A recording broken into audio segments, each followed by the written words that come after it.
Hey y'all, welcome back to another episode of In the Kitchen with Baker Girl. Thank you, Jesus. It is a beautiful day to be in the kitchen, and I want to introduce you to this new series I'm doing called Let's Chat About Ingredients.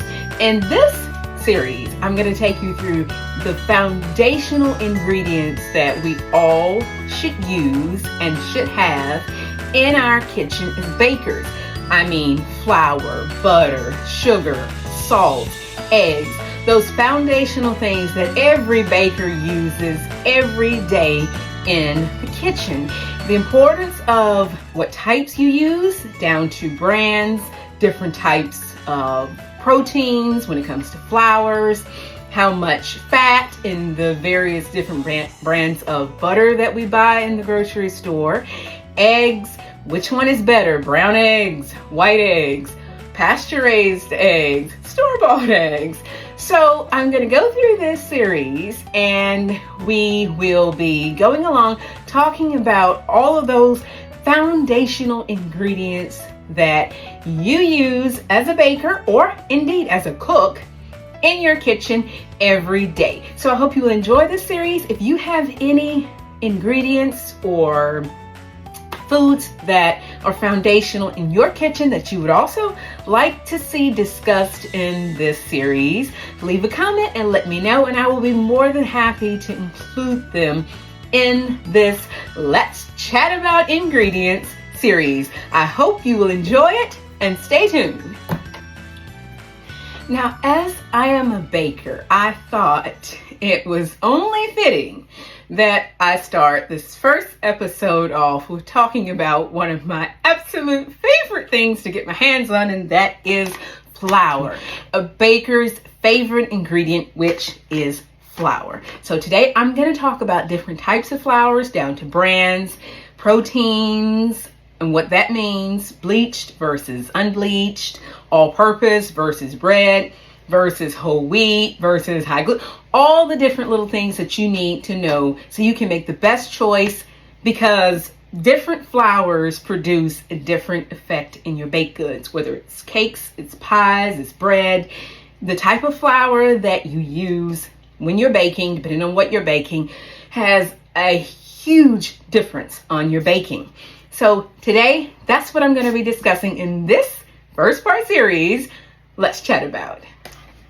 Now, let's chat about the mainstay flour in every kitchen, and that is your good all-purpose flour. Now, this is called all-purpose because it can be used for just about every form of baking that you need or cooking. You can bake bread with it. You can bake biscuits. You can bake pies, you can bake cookies, you can bake cakes, you can use it for breading chicken, you can make pancakes with it, you can make crumpets with it, you can make crepes with it. You can use this flour for just about anything that you need for baking. So that is why it is called all-purpose flour. Another reason why it's called all-purpose, because if you see here, and today I'm using King Arthur's flour. This is really one of the best flours on the market, and I'll get to that in a moment. King Arthur's is so kind and so nice that they actually put the protein content of their flours right on the bag. So if you're a baker and you bake with flours according to their protein content, it tells you right off the bat what protein is in your, what the quantity of protein in your flours, and that tells us bakers what we can do with this flour, where it works best and where it wouldn't work quite so good, and we would need to then add another type of flour to give it extra strength. And that is what the protein content in flour means, the strength of your flour.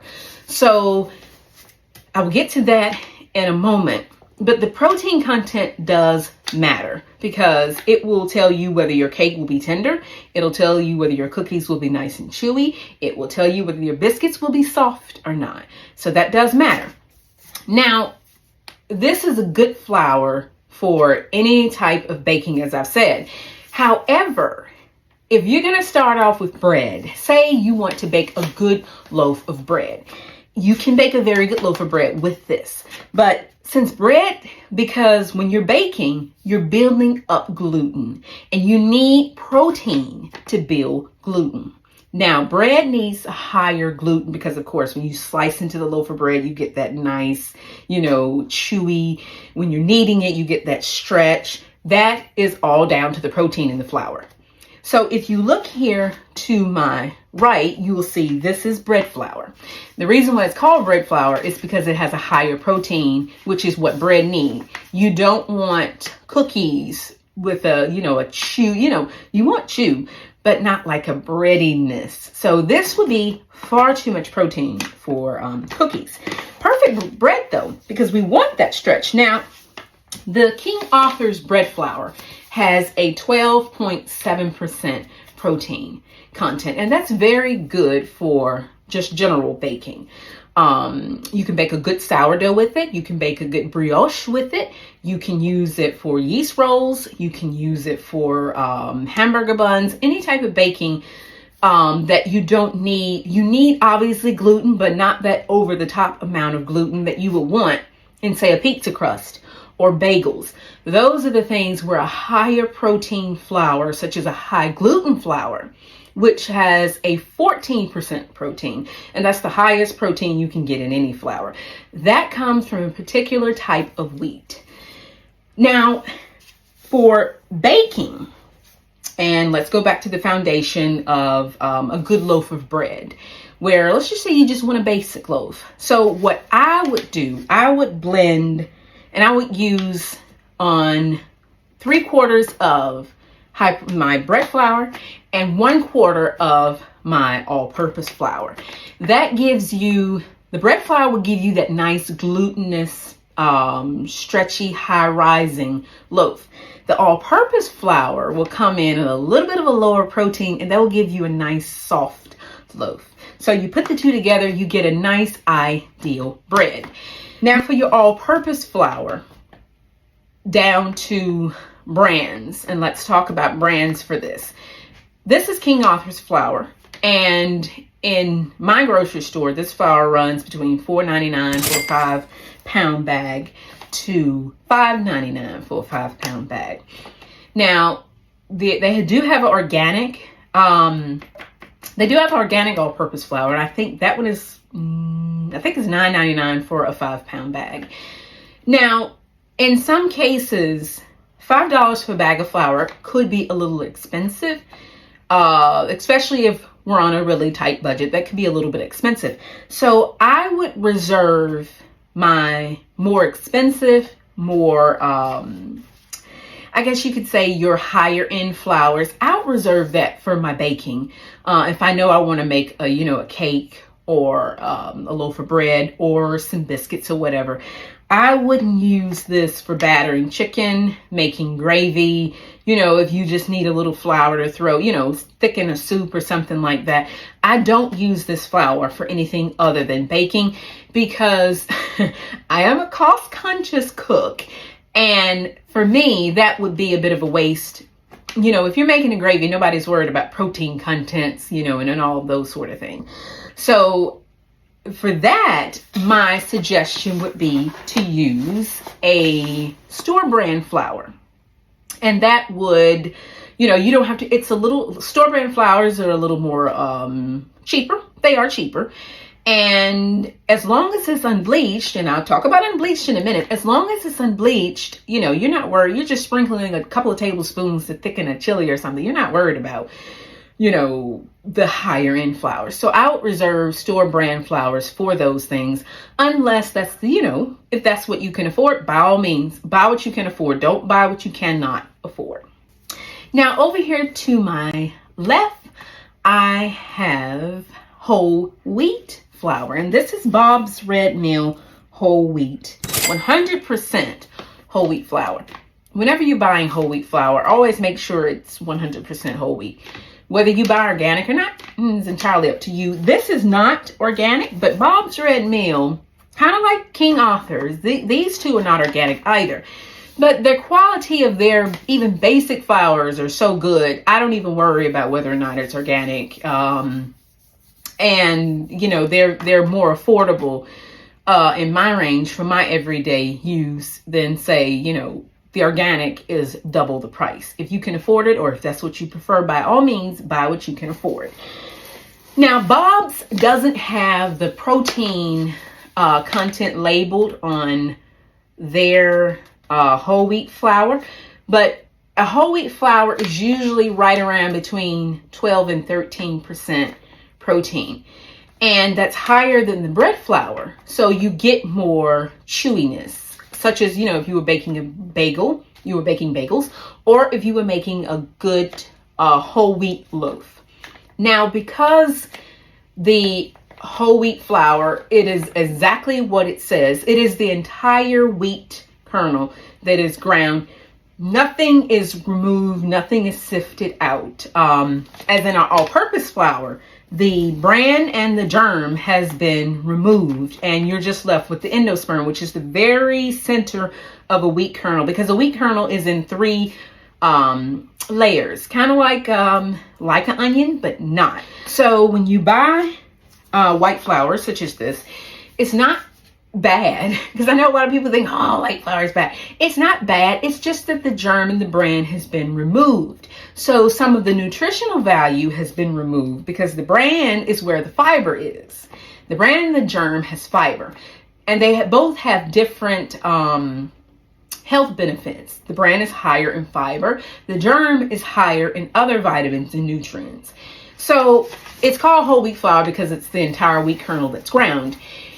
Now, of course, this is your most nutritional flour that you will find, because nothing has been removed at all and it hasn't been tampered with. It's just ground up.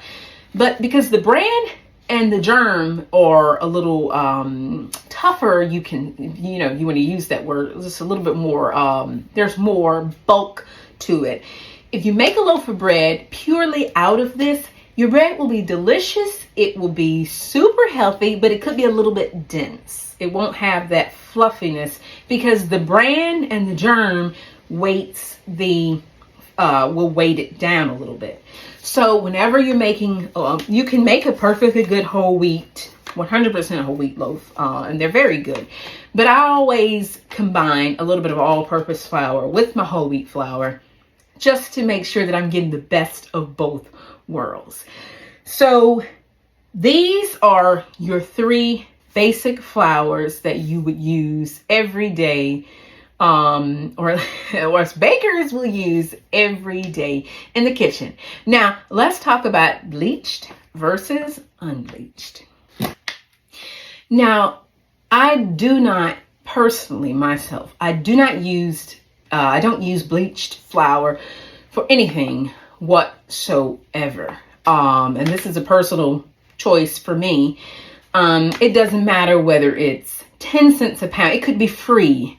I do not use bleached flour for anything ever in my kitchen, under no circumstances. Bleached flour, not only is it chemical laden, and it's also, because of the bleaching agents, damages the proteins in the flour. So the flour has been damaged, and it's just a lot of icky stuff happens with bleached flour. I know I don't know whether it was during COVID lockdown, my dad actually, he went to the store, and I think he mistakenly picked up a 25-pound bag of bleached flour, and he brought it home, and he was like, I got your flour. And I looked at it and I went, bleached? And I thought, I said, oh, Daddy, we don't use bleached flour. And he said, oh, is it bleached? And I said, yeah, it's bleached. And, I tried to make myself use it, because flour was difficult to get, especially for bakers. Flour is a little difficult to get in, any kind of quantity at that time. And I tried baking something with it. I think it was cookies or something. And it was just the texture was miserable. It wouldn't hold together. Everything just crumbled. It was just a nightmare mess. And it did not smell like what I know my baking should smell like. Like you should smell nice. You shouldn't smell chemicals wafting out of your oven. So this is where a good store brand, all-purpose, unbleached flour come in, because this is what I use, you know, if I'm frying chicken. If I, you know, need a little bit of flour to thicken a stew or make a gravy or make a cheese sauce, or anywhere I need flour and I'm not worried about, you know, quantities and of quality and all that, I just use a good store brand flour. And I suggest you do too, because like I say, at my local store, and this is a Walmart, a great value brand flour, this I believe is $2.50 some odd cents, versus my King Arthur flour, which the price runs $4.99 to $5.99 for both 5-pound bags. The good thing about all of these flours is that none of them have any salt or leaveners or anything in them. As a matter of fact, for those of you who are watching in the UK, this is what you would call plain flour, and this is what you would call strong flour. And then your whole wheat, what we call in America whole wheat, you would call this wholemeal flour. So for those of you who are watching from the UK, that is what we call them over here in the United States. You can also use something called a pastry flour, which you usually will find in a bulk food store. Just make sure that they're unbleached. Also, there are other types of flours that I did not get to mention today, but you have white wheat flour, which comes from another wheat variety. And then there's self-rising flour, which I do want to get to really, really quickly. Self-rising flour contains salt and baking powder, and that is all. So if you're baking something that it depends on a good rise and some nice brownness, you would need to add baking soda, because self-rising flour, for those of you in the UK, you call that self-raising flour. It does not contain baking soda. And for some things such as biscuits, some baking soda is necessary, because baking soda is what helps biscuits, cornbread, things like that to brown nice. So I just stick with plain flours and add my own salt, my own baking powder, my own yeast, my own baking soda to them as I need it in my recipe. And I don't ever have to worry about what type of flour is this, because I know all my flours don't have any other additives to them. Now, if you happen to have some flour and you don't know whether it's plain flour or it has baking soda and salt to it, you can put a little bit in a dish and then take a little bit of vinegar and add it to it. If it bubbles and fizz, it is self-rising flour. If it just sits there and looks like a watery paste, it's plain flour. So I hope you found this episode on flours useful. And now when you walk in the grocery store and you look at different types of flours, it's no longer confusing. You know, like, oh, this flour, that flour, what do I do? Now you know what to do. And since you are now armed with the knowledge of what to do, you can head over into your kitchen and start using these delicious flours to produce all kinds of delicious things for your family. Whether it's a good loaf of whole wheat bread, a delicious cake or pie or cookies, or a delicious loaf of homemade sourdough bread, or yeast rolls, or brioche. Whatever you choose to bake, you now know which flours that you need for that type of baking. Now, if you haven't already subscribed to my channel, please do subscribe. I'll be uploading a series every Thursday in our Let's Chat About series. So until next time, y'all, I'll see y'all later. Keep on cooking, keep on baking, keep on cooking and baking, and the good Lord willing, I will see you next time in the next episode. Take care, y'all. Bye.